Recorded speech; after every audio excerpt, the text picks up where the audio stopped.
આજ રોજ રક્ષાબંધન પર્વ નિમિત્તે શ્રી કોઠી કન્યા પ્રાથમિક શાળાઓમાં નાની નાની બાળાઓ દ્વારા જાતે રાખડી બનાવી રહી છે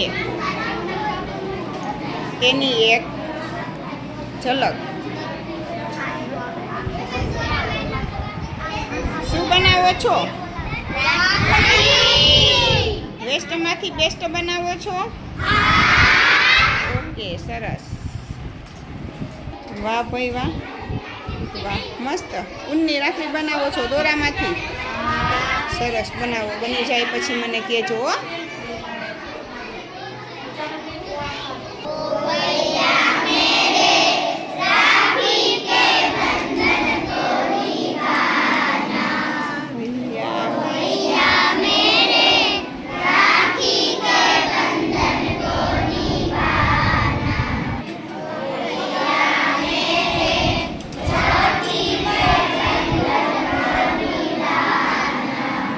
भैया मेरे